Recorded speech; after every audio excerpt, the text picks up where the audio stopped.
Vamos recordar agora algumas terminologias e nomenclaturas apropriadas, já que nós estamos cada vez mais adentrando no mundo dos surdos, no mundo da inclusão.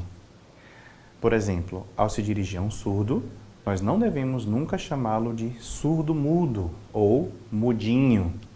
Como que nós devemos chamá-lo? Deficiente auditivo? Não. O termo correto é surdo ou surda.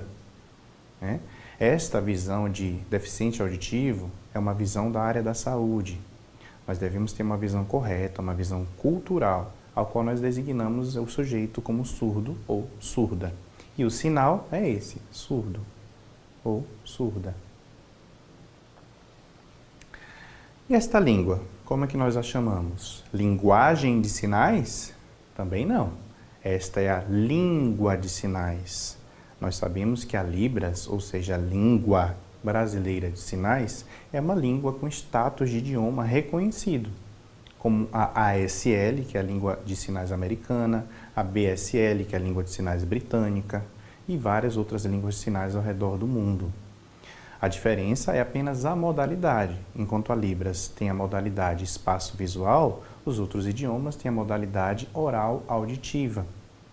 Então, vamos nos lembrar disso também. Não devemos falar surdo-mudo, mudinho, não devemos falar linguagem de sinais e vamos agir como multiplicadores na sociedade. Quando nós vemos um familiar, um parente, um amigo falando surdo-mudo, linguagem de sinais, vamos corrigi-lo e vamos ajudar a poder multiplicar a ideia da terminologia, da nomenclatura, das palavras, dos termos corretos. E vamos lembrar também que a Libras não são gestos.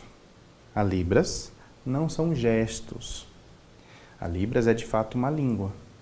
Por exemplo, algumas pessoas pensam que a Libras é gesto por conta das semelhanças de alguns sinais com a imagem daquele objeto. Então, por exemplo, os sinais icônicos, eles levam a semelhança do objeto.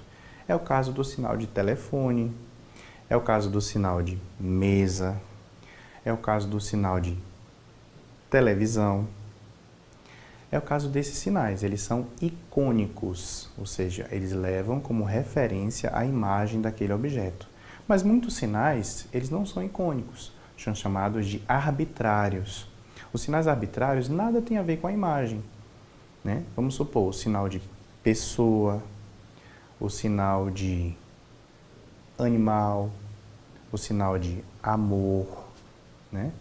O sinal de ônibus e assim por diante. Já outros sinais são icônicos, eles lembram aquele objeto. Então, quando a pessoa vê, ela pensa que se refere a gestos como bicicleta, moto, carro. Quando alguém vê esses sinais, ele imagina que são gestos. Mas nós não devemos chamar de gestos, nós devemos chamar de sinal, porque de fato é um sinal e faz parte do léxico complexo da Libras, como qualquer outro. Em falar nisso, olha só o sinal que diferencia Libras de língua de sinais.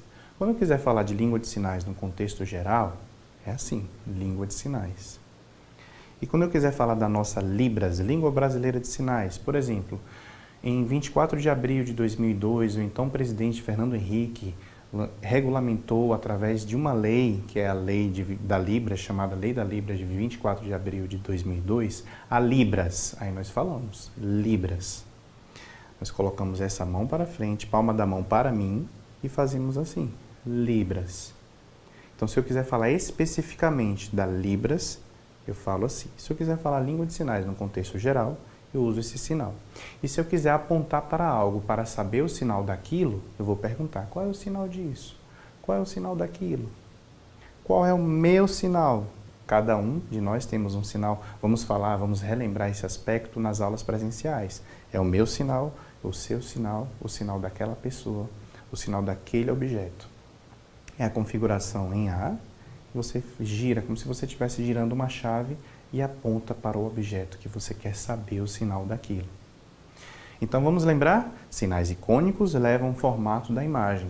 Por exemplo, se eu fizer esse sinal, o que significa isso? Esse é o sinal de árvore. Olha só, o tronco e os galhos e a copa da árvore. Observe que a Libras é uma língua tão complexa como as outras línguas orais, pelos exemplos que eu vou dar agora para você. São simples exemplos clássicos que eu sempre utilizo nas minhas aulas, mas você vai perceber isso agora. Olha só, isso é uma árvore. E se eu fizer isso aqui? Quer dizer que a árvore está o quê? Balançando, talvez pela força do vento. E se eu fizer isso aqui, ó? Significa que a árvore caiu, né? Talvez chegou algum lenhador lá, né? Cortou a árvore e a árvore caiu. E se eu fizer assim? Eu estou falando de várias árvores, de uma floresta, de uma vegetação. E se eu fizer assim?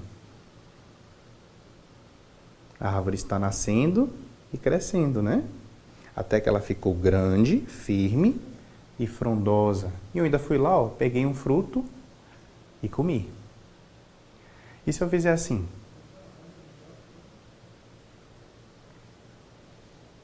O que aconteceu com ela?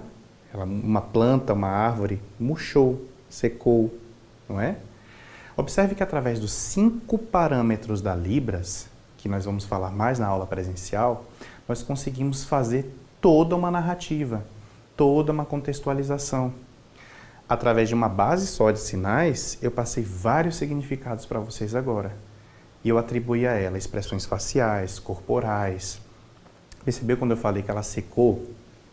Eu murchei.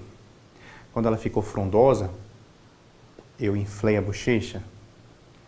Né? Eu usei também as expressões corporais, quando eu falei da quantidade de árvores, são várias árvores, o corpo vai, o corpo vem. Né?